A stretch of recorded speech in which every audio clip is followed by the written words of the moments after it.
नमस्कार विद्यार्थी मित्र आजच्या तासिकेमध्ये आपण भूगोलाचे भौगोलिक विचार किंवा भौगोलिक विचार मांडत असताना जगामध्ये ज्या ज्या पद्धतीने विचार मांडले गेले आहे त्या विचारवंताचं अध्ययन आपण करत आहोत। साधारणपणे असं सांगितलं जातं की भौगोलिक विचाराची देवाणघेवाण होत असताना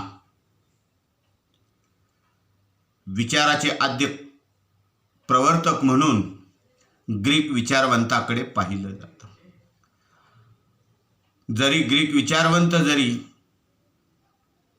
भौगोलिक विचारामधले प्रमुख जरी मानले गेले असले तरी जगामध्ये भौगोलिक विचार त्याही कालखंडामध्ये होतेच। साधारणपणे भारतामध्ये सुद्धा भौगोलिक विचार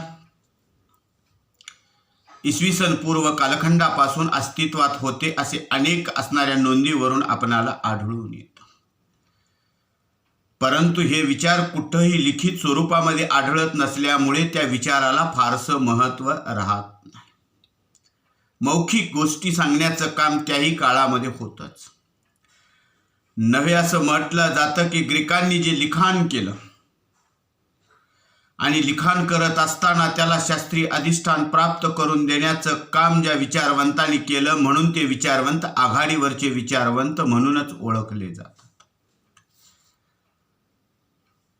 भौगोलिक विचार सांगत असताना ग्रीक असेल, रोमन असेल, अरब असेल अशा अनेक विचारवंतांनी आपापले विचार मांडण्याचं काम साधारणपणे केलेलं आपणाला दिसून येतो, ज्याचा परिणाम भूगोलाचा भौगोलिक विकास हा सातत्याने होत असलेला आपणाला दिसून येतो आहे। जगामध्ये भौगोलिक विचार मांडले गेलेले जे होते त्या विचारावरती त्या भूगोलाचा आज झालेला एवढा प्रचंड विकास आज आपण पाहू शकतो। खरं तर असं म्हटलं जातं की इरॅटोस्थेनीस हे जे ग्रीक विचारवंत आहेत, भूगोलाचे जनक म्हणून ज्यांच्याकडे पाहिलं जातं, त्यानंतरच्या कालखंडामध्ये अनेक विचारवंत होऊन गेले, परंतु इरॅटोस्थेनीस या विचारवंताला भूगोलाचा जनक या नावानेच ओळखलं जातं। कारण त्यांनी त्या कालखंडामध्ये मांडलेले जे विचार आहेत ते भूगोलाच्या दृष्टीने अतिशय महत्त्वपूर्ण विचार समजले जातात, म्हणून त्यांना महत्त्व प्राप्त झालेले आहे। इसवी सन पूर्व कालखंडामध्ये मांडलेले विचार त्यांनी काही त्यांचे ग्रंथ आज अस्तित्वात आपल्याला पाहावयास मिळत नाहीत, परंतु जे काही उपलब्ध असणाऱ्या ज्या काही नोंदी आहेत त्या नोंदीवरून आपण विशेष असे वर्णन करण्याचं काम आज आपण भूगोलामध्ये करत असलेलं दिसून येतं। टॉलेमी सारखे विचारवंत असतील, स्ट्रॅबो सारखे रोमन विचारवंत असतील, ग्रीक मधले वेगवेगळे विचारवंत अरिस्टॉटल असेल, इरॅटोस्थेनीस असेल किंवा अरब विचारवंताचा विचार करत असताना अनेक विचारवंत पाहत असताना याही विचारवंताचा आपल्याला विचार करणं तितकंच महत्त्वाचं समजलं जातं जितकं आपण ग्रीक, रोमन आणि अरब विचारवंताचा विचार करतो तितकाच विचार भारतीय विचारवंताच्या संदर्भामध्ये करणं सुद्धा क्रमप्राप्त ठरतं असं म्हटलं जातं। भारतीय भौगोलिक विचाराचा जर विचार केला तर प्रामुख्याने असं सांगितलं जातं की भारतामध्ये सिंधू संस्कृतीच्या काळापासून भौगोलिक विचार मांडले जाण्याचं काम सातत्याने घडत असलेलं दिसून येतं। भारतामध्ये सुद्धा प्राचीन कालखंडामध्ये जे वेगवेगळे जे मांडले गेलेले विचार आहेत, सूर्य सिद्धांत नावाच्या ग्रंथामध्ये भूगोल हा शब्द सर्वप्रथम वापरण्यात आला असं म्हटलं जातं। भूगोल म्हणजे काय तर पृथ्वीच्या भूपृष्ठाचे शास्त्र आहे असं सांगण्याचं काम त्या कालखंडामध्ये झालेलं आपणाला दिसून येतं। आपल्या भारत देशाचा जर विचार केला तर प्रामुख्याने असं म्हटलं जातं की आपल्याकडे अनेक धर्मग्रंथ आहेत। त्या वेगवेगळ्या धर्मग्रंथाच्या आधारावरती आपण ज्या वेगवेगळ्या नोंदीवरून आपण हे जे विचार मांडले गेलेले आहेत ते विचार भौगोलिकच विचार होते असं म्हटलं जातं।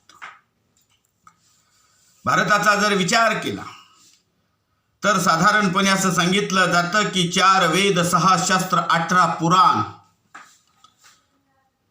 वेगवेगळ्या धर्मांचं अस्तित्व भारतामध्ये असल्या कारणामुळे वेगवेगळ्या धर्माचे धर्मग्रंथ देखील या देशामध्ये अस्तित्वात होते। जसं की बौद्ध धर्म असेल, जैन धर्म असेल, यासारख्या अनेक धर्मियांचे जे काही धार्मिक ग्रंथ आहेत आणि प्राचीन शिलालेख आहेत, ताम्रपट आहेत, यासारख्या अनेक घटकामध्ये विखुरलेल्या स्वरूपामध्ये प्रचंड प्रमाणातली भौगोलिक माहिती आपणाला आढळून येते.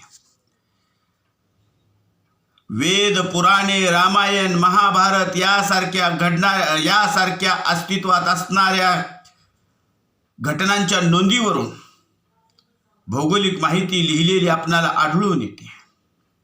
या सर्व लेखावरून महत्त्वाच्या भौगोलिक विचाराचा आढावा आपणाला घेता येईल असं म्हटलं जातं, ज्यामध्ये प्रामुख्याने अनेक घटकासंदर्भातले विवेचन भौगोलिक विचाराच्या संदर्भाने भारतीय विचारवंतांनी केलेलं आपणाला दिसून येतं. ज्यामध्ये अनेक संदर्भाने विचार आहेत, ज्यामध्ये 1 विश्वाची उत्पत्ती रचना असेल, 2 पृथ्वी संबंधीचे विचार असेल, 3 भूमिखंडा संदर्भातली रचना असेल, 4 ग्रहणे असेल, 5 दिशा असतील, 6 भूकंप असेल, 7 खगोलशास्त्राच्या संदर्भातला असेल, कालमापन असेल, प्राकृतिक भूगोल असेल, मानवी भूगोल असेल किंवा भारतवर्षाच्या माहितीच्या संदर्भातली माहिती, ह्यासारखे भौगोलिक विचार आपणाला या संदर्भाने व्यक्त करता येतील असं म्हटलं जातं. प्राचीन भारताचा अभ्यास करत असताना प्रामुख्याने आपणाला असं आढळून येते की सिंधू संस्कृती, वैदिक काळ, पुराण काळ यासारख्या अनेक काळामध्ये अनेक तज्ज्ञांच्या नावाने योगदान आढळत नाही असं म्हटलं जातं. नंतरच्या कालखंडामध्ये जे महत्त्वाचे जे विचारवंत होऊन गेले, त्या विचारवंतामध्ये अनेक विचारवंत आहेत. आर्यभट्ट सारखे विचारवंत आहेत, वराह मिहिर सारखे आहेत, ब्रह्मगुप्ता सारखे आहेत, भास्कराचार्य अनेक विचारवंत आहेत. याच्याशिवाय अनेक विचारवंत आपणाला भारतामध्ये सुद्धा पाहायला मिळतात, परंतु काही प्रमुख विचारवंताचा या तासिकेमध्ये आपणाला अध्ययन करावयाचं आहे.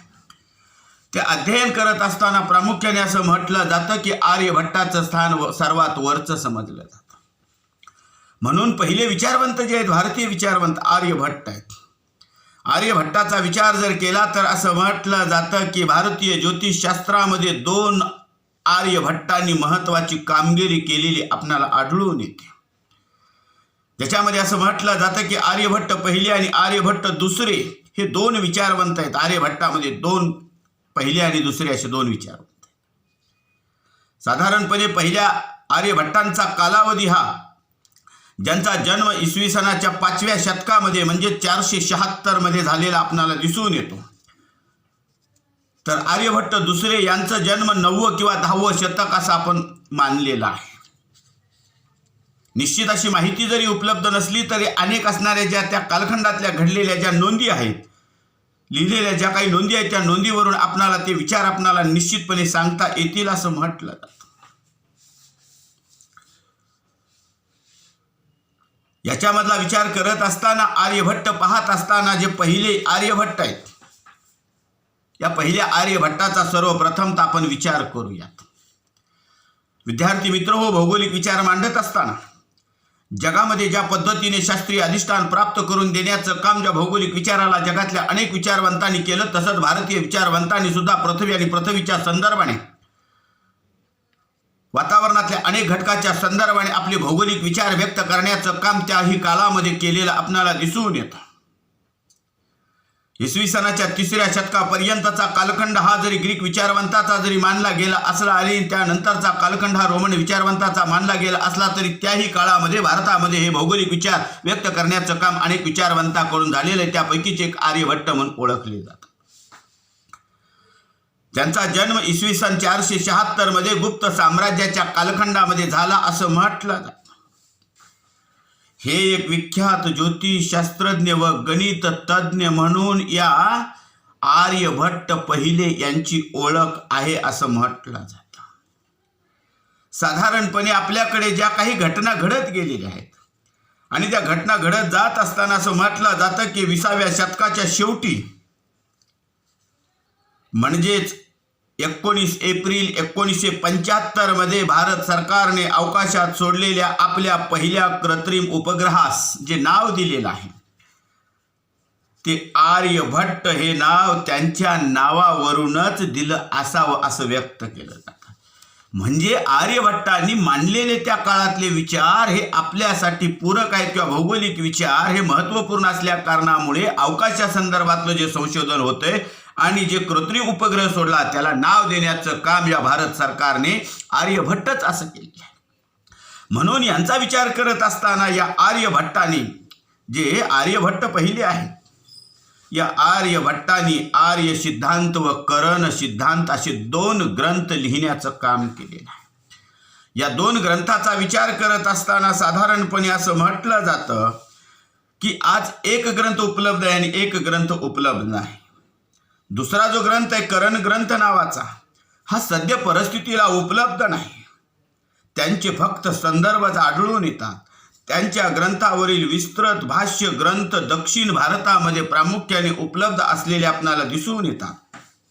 मात्र उत्तर भारताचा जर विचार केला तर यांच्या ग्रंथाचा प्रसार आणि प्रचार फारसा झालेला आपणाला उत्तर भारतामध्ये आढळून येत नाही. कारण ज्या कालखंडामध्ये ज्या घटना घडत गेल्या आणि त्या कालखंडामध्ये जे काही विचार व्यक्त केले जात आहेत ते विचार व्यक्त करत असताना त्या संदर्भातले भौगोलिक विचार हे देखील तितकेच महत्त्वपूर्ण समजले जात असतात. काही तज्ज्ञांच्या मते असं म्हटलं जातं की या आर्यभट्ट पहिले यांचा जन्मच दक्षिण भारतामधल्या विशेषतः केरळसारख्या राज्यामध्ये झाला असावा असं मत मांडण्याचं काम केलेलं आहे. तर काही विचारवंत असं म्हटलं जातं की यांचा जन्म केरळ राज्यामध्ये झाला नसून त्यांचा जन्म हा साधारणपणे बिहार राज्यामधल्या आजचे अस्तित्वात असलेल्या पाटणा या शहरामध्ये ज्याला कुसुमपूर या जुन्या नावानं ओळखलं जातं. आणि कुसुमपूरचा जर विचार केला तर साधारणपणे असं सांगितलं जातं की हे भारतातलं एक महत्त्वाचं ठिकाण जिथं जन्माबद्दलचे वाद आजही आपणाला पाहावयास मिळत आहेत. साधारणपणे हे वाद पाहत असताना साधारणपणे ज्या ज्या गोष्टी ज्या ज्या पद्धतीनं होत आहेत त्या पद्धतीचा जर विचार केला तर प्रामुख्याने असं सांगितलं जातं की ही गोष्ट तितकीच महत्त्वाची समजली जाते की ज्या काळामध्ये जे विचार मांडले गेलेले आहेत ते विचार सर्वात महत्त्वाचे आहेत आणि म्हणूनच त्या विचाराला आज भारतामध्ये महत्त्वाचं स्थान प्राप्त झालेलं आपणाला दिसून येत आहे. वेगवेगळ्या घटकांचा विचार करत असताना काही तज्ज्ञ जे बिहारमध्ये झाला किंवा काही तज्ज्ञ जे केरळमध्ये झाला असं जे म्हणतात, साधारणपणे आर्य सिद्धांत हा जो त्यांचा ग्रंथ आहे, जे 2 ग्रंथापैकी करण ग्रंथ आणि आर्य सिद्धांत हे जे 2 ग्रंथ आहेत त्यातला आर्य सिद्धांत या ग्रंथामध्ये गणितशास्त्र व ज्योतिषशास्त्र याविषयी संक्षिप्त व सूत्रबद्ध आणि श्लोकबद्ध विवेचन सिद्धांताप्रमाणे मांडण्याचं काम त्या काळामध्ये या विचारवंतांनी केलेलं आपणाला दिसून येतं.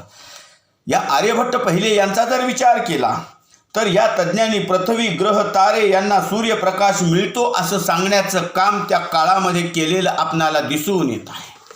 वेगवेगळ्या विचारवंतांनी वेगवेगळे मतं मांडत असताना हे साधारणपणे हे जे मांडण्याचं काम केलेलं आहे हे मत मांडत असताना साधारणपणे पृथ्वी आणि पृथ्वीच्या संदर्भाने विचार व्यक्त करत असताना त्या काळातले विचार हे भूगोलाच्या दृष्टीनं किती पूरक आहेत हे मांडण्याचं काम या विचारवंतांनी केलेलं आपणाला दिसून येतं. परंतु त्यांनी ताऱ्याच्या बाबतीमध्ये त्यांनी जे मांडलेला विचार आहे तो संदर्भ चुकीचा आहे असं म्हटलं जातं. साधारणपणे चंद्रग्रहणाचे कारण चंद्रावर पडणारी पृथ्वीची छाया असल्याचे त्यांनी सांगण्याचं काम त्या काळामध्ये केलेलं आहे.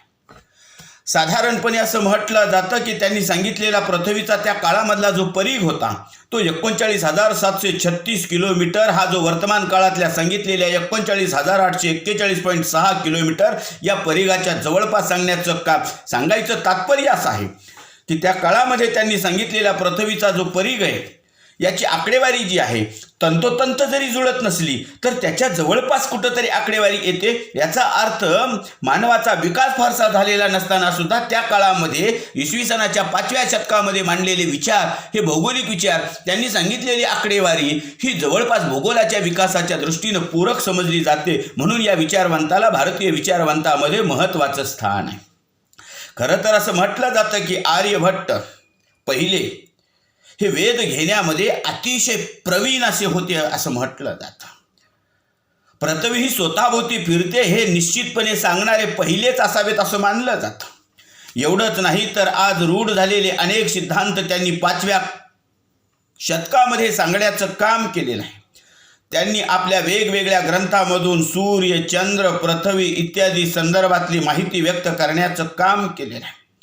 सूर्यापासून पृथ्वी व चंद्र यांचे अंतर त्यांनी सांगितलेले आपल्याला दिसून येते. याच्याशिवाय पृथ्वी, ग्रह व नक्षत्रे यांचा अर्धा भाग काळोखात व अर्धा भाग सूर्याच्या समोर असतो, म्हणूनच प्रकाश आहे हे निश्चित सांगण्याचं काम या विचारवंतांनी केलेलं आपणाला दिसून येतं. जसं आर्यभट्ट पहिले पाहतो तसंच आर्यभट्ट दुसरे हे सुद्धा विचारवंत, भारतीय विचारवंत, महत्त्वाचे विचारवंत मानले गेलेले आहे. ज्यांचा कालावधी असं म्हटलं जातं की 9व्या किंवा 10व्या शतकामधला एक महत्त्वाचा ज्योतिषशास्त्रज्ञ म्हणून त्यांचा नावलौकिक आपणाला सांगता येईल. यांनी ही आर्य सिद्धांत नावाचा ग्रंथ लिहिला. ज्या ग्रंथाला महासिद्धांत या नावाने ओळखलं जातं किंवा महासिद्धांत म्हणूनच ओळखतात. ज्या ग्रंथामध्ये ज्योतिषशास्त्र, अंकगणित, भूगोल व ग्रहांची गती याविषयी विचार मांडण्याचं काम त्या काळामध्ये केलेलं आहे. विशेषतः असं म्हटलं जातं की आर्यभट्ट दुसरे हे जे आहेत, हे आर्यभट्ट दुसरे हे ब्रह्मगुप्तांनी पहिल्या आर्य सिद्धांतामध्ये जे दोष काढलेले ते यामध्ये आपणाला प्रामुख्याने दोष आढळून येत नाही.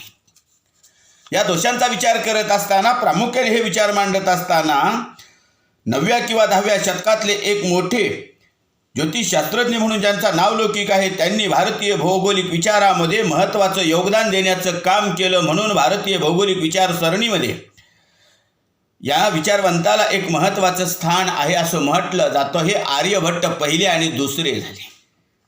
साधारणपणे भारतीय विचारवंताचा विचार करत असताना आर्यभट्टानंतर ज्याचा क्रमांक लागतो ते आहेत वराह मिहीर, ज्यांचा कालावधी इसवी सन 490 ते इसवी सन 587 पर्यंतचा कालावधी सांगितला जातो.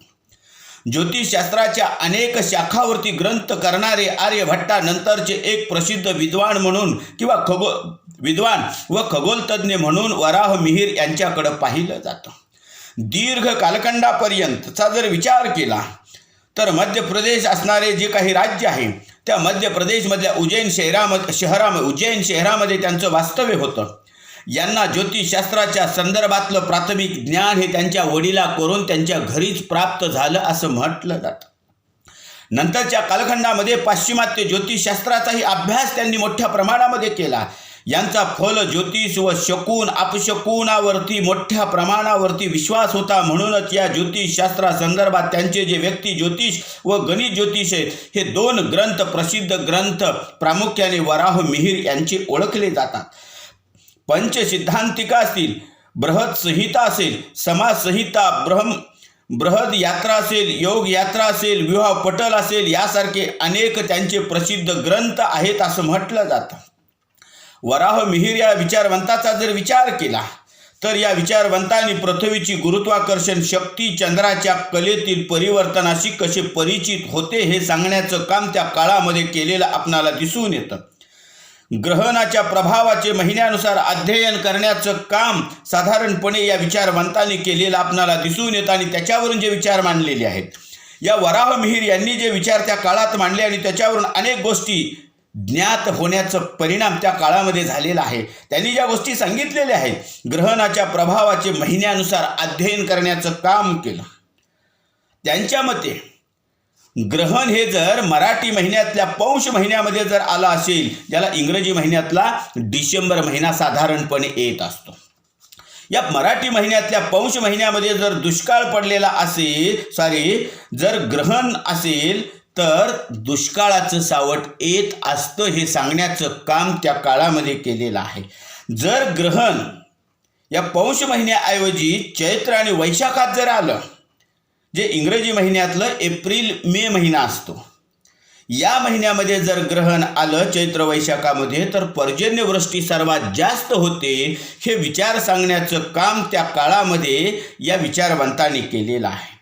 आणि ग्रहण जर फाल्गुन आषाढ महिन्यात, जे मार्च आणि जूनच्या दरम्यानच्या कालखंडामध्ये जर ग्रहण जर आलं तर ते आलेलं ग्रहण अशुभ असतात असं यांनी त्या काळामध्ये कल्पना केलेली होती. आणि म्हणूनच असं म्हटलं जातं की वेगवेगळ्या महिन्यामध्ये आलेल्या ग्रहणावरून शुभ अशुभ मांडण्याचं काम त्यांनी ते विचार त्या काळामध्ये केलेला आहे. भूपृष्ठाचा आकार, भूपृष्ठावरील विविध घटकाचे वितरण, पृथ्वी, सूर्य, चंद्राची गती या संदर्भातलं वर्णन करण्याचं काम या विचारवंतांनी आपल्या ग्रंथामध्ये केलेलं आहे. याच्याशिवाय पर्जन्यमान, मापनाची पद्धत, भूकंप, उल्कास्थित, इंद्रधनुष्य यासारख्या बाबीचा उल्लेख आपल्या ग्रंथामधून केलेला आपणाला दिसून येतो. साहजिकच या विचारवंताचा जर विचार केला तर भौतिक सूत्र या प्रसिद्ध ग्रंथामध्ये त्यांनी सूर्य हा स्थिर असून पृथ्वी ही अंडाकृती असून ती सूर्याभोवती फिरते असा विचार मांडण्याचं काम त्या काळामध्ये म्हणजे इसवी सनाच्या 5व्या-6व्या शतकामध्ये या वराहमिहिर यासारख्या भारतीय विचारवंतांनी केलेलं आपणाला दिसून येतं. वेगवेगळ्या विचारवंताचा विचार करत असताना पाराशर हा तज्ज्ञ वराहमिहिर यांचा समकालीन विचारवंत असल्या कारणामुळे या दोन्ही तज्ज्ञांनी भारतवर्षाचा आकार कमळ पुष्पासारखा असल्याचं सांगण्याचं काम या काळामध्ये या वराहमिहिर यांनी केलेलं आहे. खरं तर भारताचा विचार करत असताना कमळाच्या 8 पाकळ्या भारतवर्षातील विभिन्न 8 दिशांचे 8 विभाग दर्शविण्याचं काम केलं जातं, ज्याच्या मध्यभागी मध्य प्रदेश असल्याचं सांगितलेलं आपणाला दिसून येतं. म्हणून वराहमिहिर या विचारवंताला सुद्धा भारतीय विचारवंतामध्ये एक महत्त्वाचं स्थान आहे. या नंतरच्या विचारवंताचा जर विचार केला तर साधारणपणे ब्रह्मगुप्त हे विचारवंत महत्त्वाचे मानले गेलेले आहेत. प्रसिद्ध प्राचीन भारतीय गणित व ज्योतिषशास्त्रज्ञ म्हणून ज्या ब्रह्मगुप्तांची ओळख आहे, यांनी स्वतःच वेद घेऊन ज्योतिषशास्त्रामध्ये प्रावीण्य मिळविण्याचं काम केलेलं आहे, ज्यामुळे उज्जैन येथील वेधशाळेमध्ये ते बराचसा काळ प्रमुख बनून त्यांनी तिथं प्रयोगशाळेतलं काम करण्याचं काम केलेलं आहे. वयाच्या 30व्या वर्षी ब्रह्मसिद्धांत नावाचा ग्रंथ लिहिला.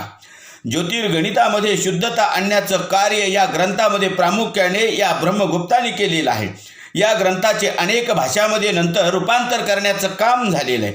जसं की पारशी भाषेत असेल, अरबी भाषेमध्ये भाषांतर होण्यासारखी परिस्थिती या ग्रंथाची मोठ्या प्रमाणात झाली असल्या कारणामुळे या ग्रंथाला महत्त्व प्राप्त झालेलं आपणाला दिसून येतं.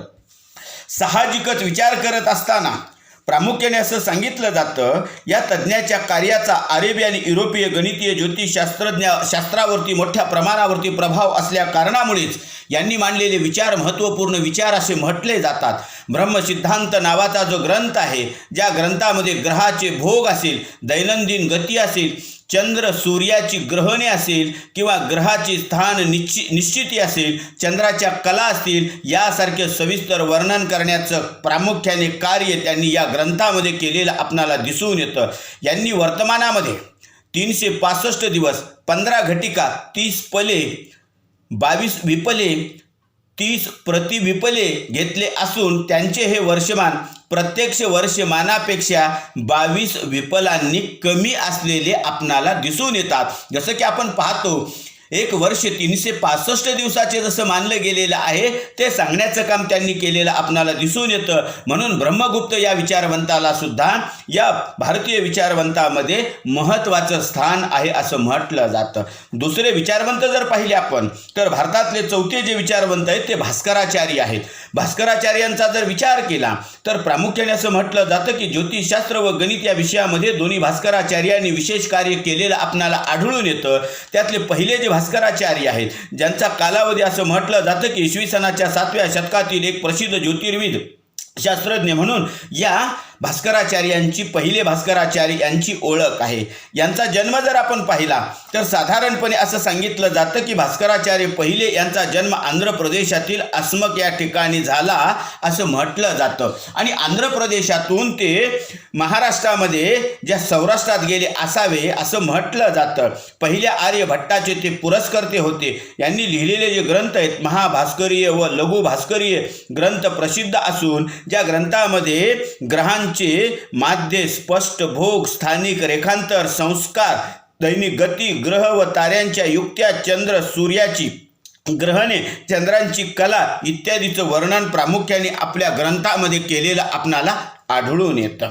वेगवेगळ्या विचारवंताचा जर विचार केला, एक प्रसिद्ध भारतीय गणित व तज्ज्ञ म्हणून ज्यांची ओळख आहे ते भास्कराचार्य पहिले आहेत. यांचा विचार करत असताना सिद्धांत शिरोमणी नावाचा जो प्रसिद्ध ग्रंथ आहे, ज्या ग्रंथामध्ये पृथ्वीच्या अंगी आकर्षण शक्ती आहे, ज्याला आपण गुरुत्वाकर्षण शक्ती म्हणतो, या शक्तीचं विश्लेषण किंवा विवेचन करण्याचं काम या असणाऱ्या ग्रंथामध्ये सिद्धांत शिरोमणी नावाच्या प्रसिद्ध ग्रंथामध्ये केलेलं आहे. साधारणपणे असं म्हटलं जातं, पृथ्वीच्या अंगी आकर्षण शक्ती आहे असं या ग्रंथामध्ये सांगण्याचं काम केलं असल्या कारणामुळे साहजिकच हे मत न्यूटनच्या आधी कितीतरी अगोदर हे सांगण्याचं काम भारतासारख्या देशामध्ये झालेलं आपणाला दिसून येतं. यांचा जन्म असं म्हटलं जातं की जन्मसुद्धा नेमकं कुठं झाला हे निश्चित अनेक असणाऱ्या नोंदीवरून आपणाला वेगवेगळे आपणाला पाहायला मिळतं. साधारणपणे भास्कराचार्य पहिल्याचा विचार करत असताना जे दुसरे भास्कराचार्य आहेत, ज्यांचा कालावधी 12व्या शतकातला कालावधी मानला जातो, एक प्रसिद्ध भारतीय गणितीय व ज्योतिर्विद तज्ज्ञ म्हणून ज्यांचा उल्लेख केला आपण सांगत असताना साधारणपणे पहिल्या विचारवंताचा विचार भास्कराचार्य पहिले आणि भास्कराचार्य दुसरे यांचेही विचार आपण याच्यामध्ये आपण विवेचन करत आहोत. साधारणपणे भास्कराचार्य दुसरे यांचे जर विचार पाहिले, यांचा जर ग्रंथ पाहिला तर सिद्धांत शिरोमणी हा यांचा प्रसिद्ध ग्रंथ आहे. ज्या ग्रंथामध्ये पृथ्वीच्या अंगी आकर्षण शक्ती आहे असं सांगण्याचं काम याच्यामध्ये केलेलं आहे. म्हणजे न्यूटनच्या कितीतरी अगोदर यांनी हे विचार सांगण्याचं काम भास्कराचार्य दुसरे यांनी केलेलं आपणाला दिसून येतं. भास्कराचार्य दुसरे यांचा जन्म साधारणपणे विज्जलवीड येथे झाला असावा असं भाऊदाजी तेलंगच्या मते सांगण्यात आलं. हे गाव साधारणपणे चाळीसगावच्या नैऋत्य 16 किलोमीटर अंतरावरील पाटण हे असावं असं सांगितलं जातं.